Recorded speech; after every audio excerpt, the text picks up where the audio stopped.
New videos every day. Hello everybody, this is Dr. Echols and we're back again today with Jess. And thank you for being here today, Jess. She's going to help us demonstrate a little bit about what goes on in the middle part of the back. You know, a lot of people have neck pain and lower back pain, but this middle part of our back sometimes gets overlooked unless you start to have problems in that area.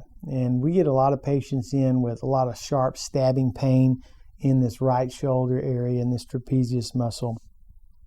So before we start with an adjustment, I want to just kind of go over a little bit about the basic anatomy of this middle part of the spine. We refer to it as the thoracic spine. And there's 12 vertebrae that start right at the base of the neck with T1, and they go all the way down to about just past the middle part of the back, and that's T12. So we have 12 thoracic vertebrae here. Now, in the thoracic cavity here, behind her chest bone, of course, is her heart here, and her lungs. And over here on the right side is the liver, and in the back over here is the kidneys. Of course, they're a little bit lower than in the thoracic area, but there's a lot of stuff going on in the thoracic spine. And all of those organs and tissues are controlled by nerves that come off of this spine. So the brain is sending signals down through our spinal cord out across these nerves, and that's what goes and beats the heart and causes the lungs to breathe and all of the different functions that happen in here. So I want to take a minute and just show you a little bit of a chart so that you can actually see what I'm talking about. We're actually focusing on right here. This is the first thoracic vertebra here, and we have T1 all the way down through the 12th thoracic vertebra, which is right here. Now, the brain is actually sending signals down through this spinal cord, and they go out across these nerves, and they innervate or supply the nerve supply to the heart, to the bronchioles here, and to the lungs. They also go into this area here, which is a big bundle of nerves called the celiac plexus, and then they branch out and they go into the stomach here. So what can happen oftentimes is the vertebrae in the spine, due to some kind of a mild trauma like a slip or a fall, or maybe a little bump on an automobile accident, or maybe just through poor posture, or it could be a million different reasons. These vertebrae can actually shift out of their normal position, and they can start to put pressure on these nerves here. Now, research has shown us that if there's any pressure on that nerve at all, any at all, it's going to decrease the signal across that nerve by up to 60%, or at least 60%. So that means that now we've only got 40% of the nerve supply that's going to be operating our stomach. And if that happens, we're probably going to end up with some sort of a stomach issue, maybe like heartburn or reflux or an ulcer or some sort of gastric disturbance here. If it's up a little bit higher in this area and there's a problem with these nerves, they're being pinched, then it can go to the heart, and which can cause arrhythmias that can cause the heart not to beat its normal pattern. If it goes to these bronchioles or to the lungs, it can actually cause asthmatic type of problems. We've had a lot of children really respond well with asthma type symptoms to simply making an adjustment in this area of the spine, restoring the normal flow to here and having it work a lot better. So we're going to actually show you how we would do this. And one more thing before we move on. I find a lot of my patients who do have heartburn and reflux actually have a misaligned vertebra at this T6 vertebra.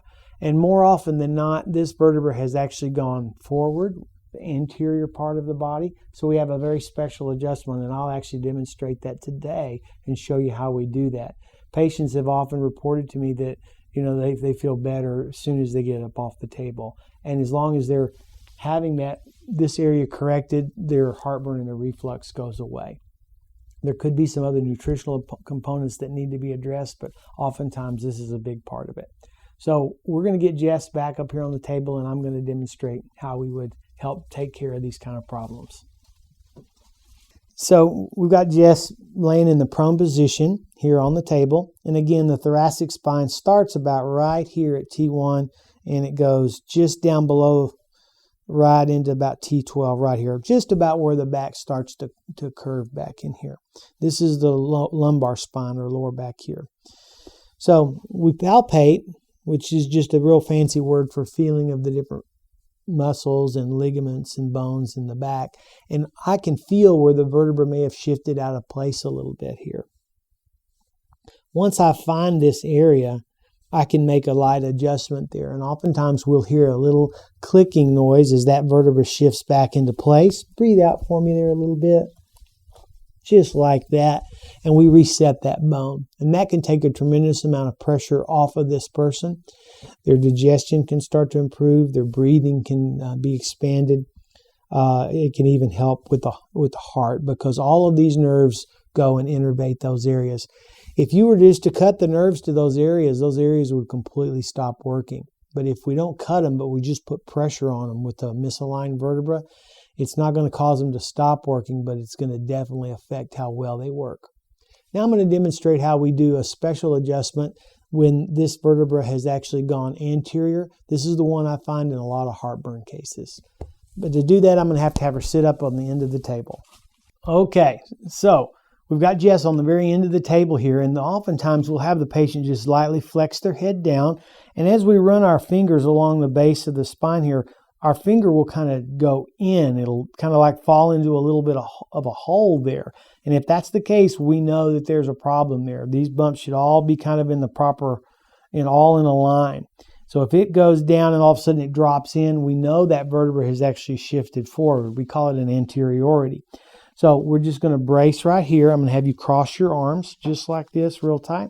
And then we have her tuck your head down and gently lean back for me. In my hand, there's a slight push like that, and we're all done. And that vertebra actually moves right back into place. So even though the thoracic spine is often overlooked, people think about neck and lower back pain. This is a very important part of our spine because it controls the way our heart functions, our lungs, stomach. A lot of important physiological processes are controlled by this area of the spine. And one of the things that I want to note is that I'm also an applied clinical nutritionist. So a lot of times when people come to me and they're having right shoulder or right neck pain, I often check the gallbladder. The gallbladder is an organ that sits right up under the ribs on the right side, and it's a storage sac for bile that's produced by our liver, and it's essential for digestion of fats. Now, when somebody has a gallbladder that may be not functioning very well, or it's spasming, or it maybe even has some stones in there, it will often refer pain right back here to this right shoulder area in the neck. And the person will come in and tell me, oh, I'm having pain here and back in my neck, and they'll want me to give them an adjustment. And I will, but we also check for that gallbladder, because if the gallbladder is what's spasming and causing these problems, you can sit here and rub these muscles and adjust the spine until the cows come home. It will never fix it. You have to fix that gallbladder, and we do that with specific whole food remedies. I hope this has been helpful for you.